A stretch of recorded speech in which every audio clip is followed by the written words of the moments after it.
When we talk about values, when we talk about ethics, the Western theories, you may read them in detail. They talk about utilitarianism, they talk about, so many concepts, which ultimately lays down to self-interest. But Indian philosophy is not like that. For ages, Indian philosophy has taught us to respect the universe and do everything for the betterment of the universe. Look at plenty of stories are there in Indian mythology, Indian history, Indian culture. For generations, these stories were told from father to son to next generations, so on. For example, story of Rishi Dadichi.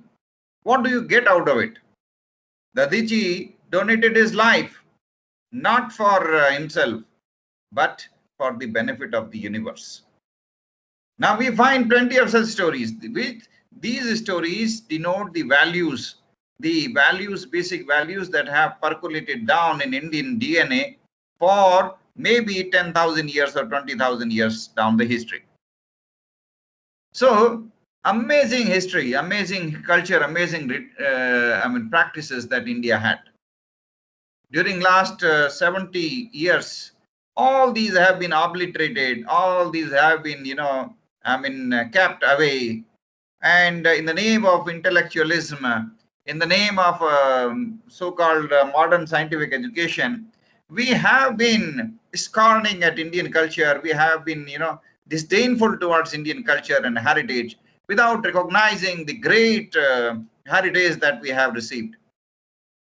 It is pathetic that today when we talk about culture, values, ethics, we are talking about utilitarianism, we are talking about pragmatism, while we are ignoring the true philanthropic character of Indian values and ethos, which we have preserved for last 20,000 years, but we are about to lose because of our own generation. We are ignorant of rich Indian culture and heritage. We are ignorant of rich Indian traditions. We are ignorant of amazing Indian philosophical foundations. The Western world is talking about CSR now. I mean, you don't find any CSR activity, any word like CSR in the Western literature, beyond slightly past. But when you come to Indian philosophy, we don't have to search for any word like CSR. We have plenty of such examples in Indian heritage. So, look at India. For thousands of years, it has been a moral duty of every individual, every businessman, every entrepreneur to invest money for society, invest money for social development, right? So when we talk about, for example, Birlas, right? For, so many years we know it, that before they would set up their factory, they would set up a temple for well-being of this universe and invite Lakshmi Narayan in that temple, and then they will start anything else. For so many years, we know that almost all entrepreneurs, whatever earning they have, they save some amount of that and allocate that fund towards construction of a pyau, or construction of a dharamshala, or a construction of a pilgrimage center, or construction of a school building or a hospital in their village or in their city. You go to any cities, you don't find government hospitals there. You will find only hospitals constructed by private entrepreneurs. For example, you go to Navalgarh, the college building there is not built by government. The college building is built by Podar family. So the name of the college is Podar College. Or when you go to Jhunjhunu, you find Motilal College, established by an entrepreneur. Why? They have not established these things to earn money out of it. Rather, they are donating money every year for development of these colleges, these institutions. What they do, they allocate some funds out of their profit willingly to establish these institutions. And these activities have been done for last so many years. Podar College was established in 1922, 21, 22. Way back, any word like CSR arrived. Podar entrepreneurs were originating from Rajasthan, from Nawalgarh. They got settled down in Mumbai.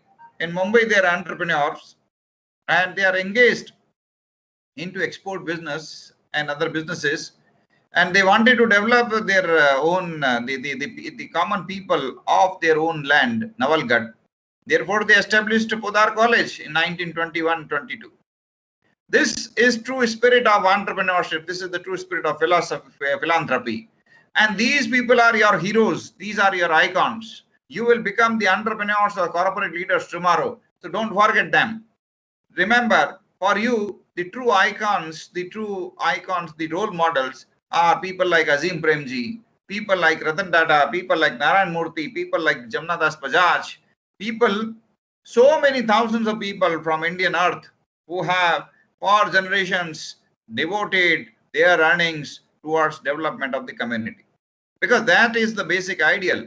Why do you earn money? Why do you become wealthy? You become wealthy to create your society wealthy. You generate wealth for the benefit of your entire society, entire community, entire world at large. Your purpose of wealth creation has to be a noble cause. You may have a noble cause of setting up a Goshala, or you may have a noble cause in your mind of setting up a hospital or a school or a college or a university, or of establishing any other community development center. So that noble cause should be in the center of your mind when you are doing anything, because that only will help. So you have to remember the values, ethics, and the passion that Indian philosophies, Indian heritage, Indian traditions, Indian culture have given us. They are truly great. Rediscover them. Try to find out more about them.